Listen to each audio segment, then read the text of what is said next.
All right, everyone. Obstruction detected. Composition, the GOP. Once again, settling up to try and obstruct the MAGA agenda, Trump's agenda in general. And there are two sort of bellwethers for what's to come. And it's not good news. Now, mostly Trump's picks for people that he's nominating and putting forth for various positions, most of those are good. That speaks well of his planned agenda.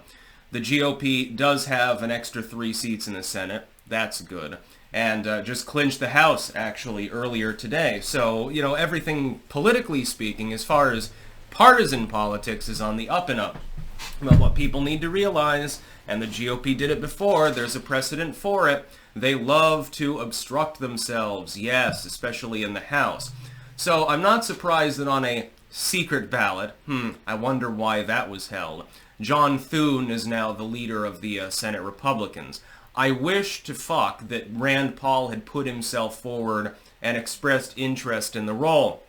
And of course, Rick Scott, the only one of the remaining 3, it was basically Scott, Thune, and Cornyn at the end.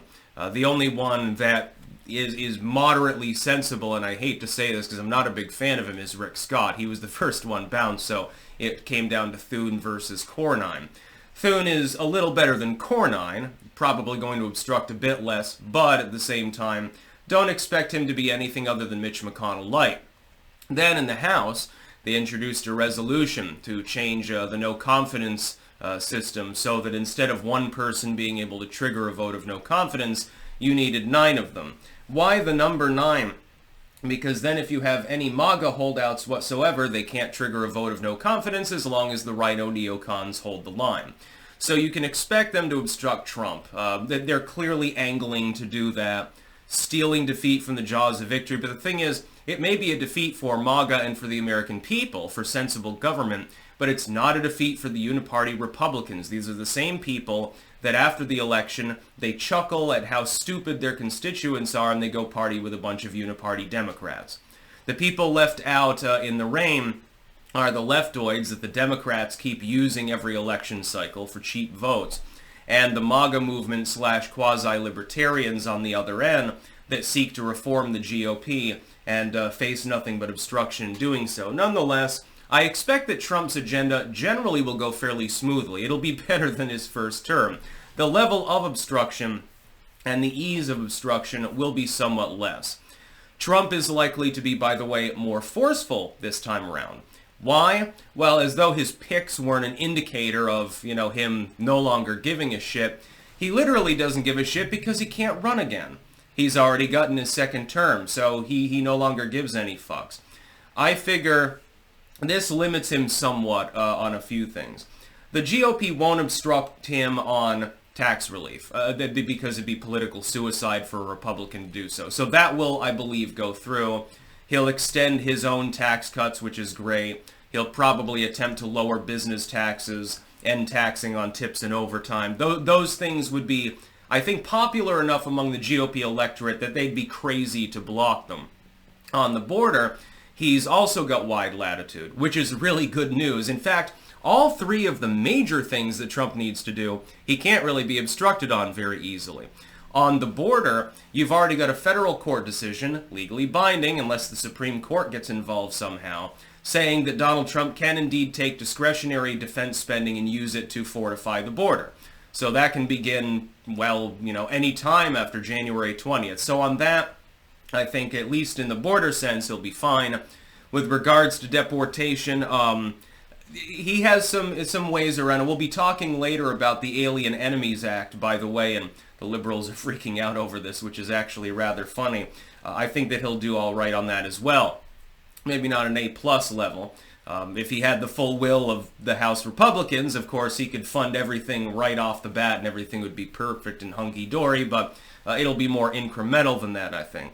And then on foreign policy, because he's the chief negotiator and the commander-in-chief of the military.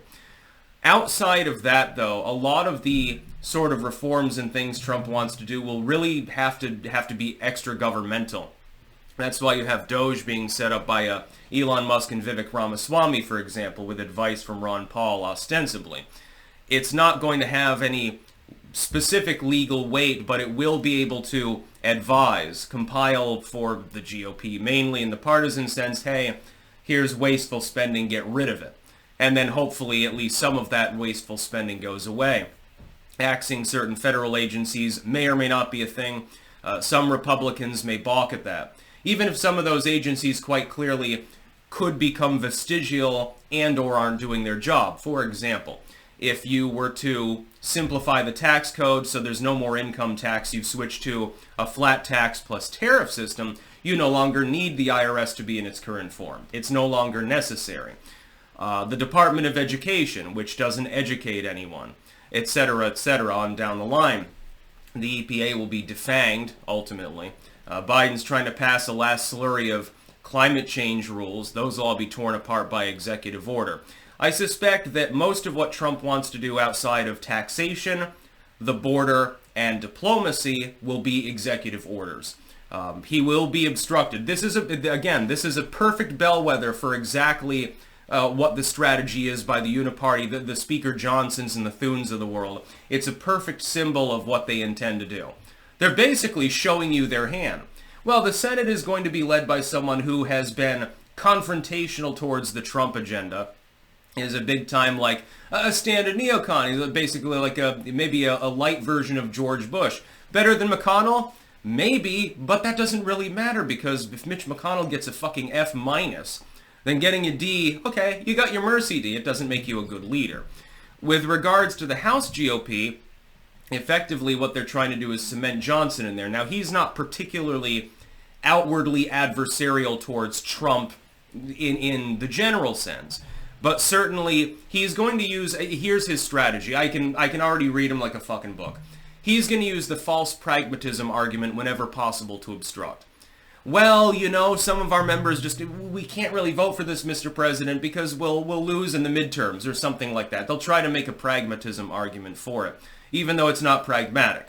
It'll be sort of like labeling it the Patriot Act or No Child Left Behind, stuff like that. It's sloganeering. They're already gearing up to obstruct him. Will they be generally successful? Again, it depends on the sub-issue. Taxes, they're not even going to try. They won't obstruct him on anything directly fiscally related to taxation because, again, they're signing their own political death warrant.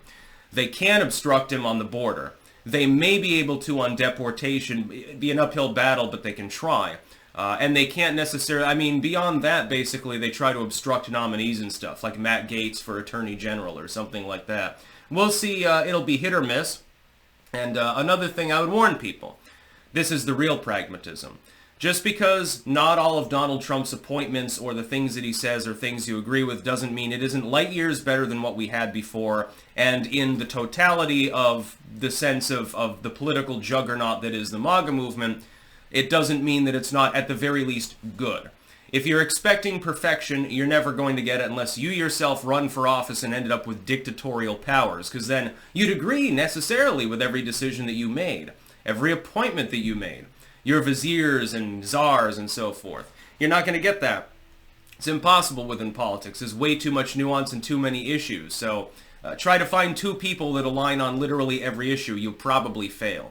So overall, I'm still optimistic, but it is quite clear that the Unipartyists in the House and Senate GOP do intend to do everything they can to obstruct elements of Trump's agenda, again, with those three asides that either can't be obstructed or won't be because they wouldn't dare to. That's about all. Peace out.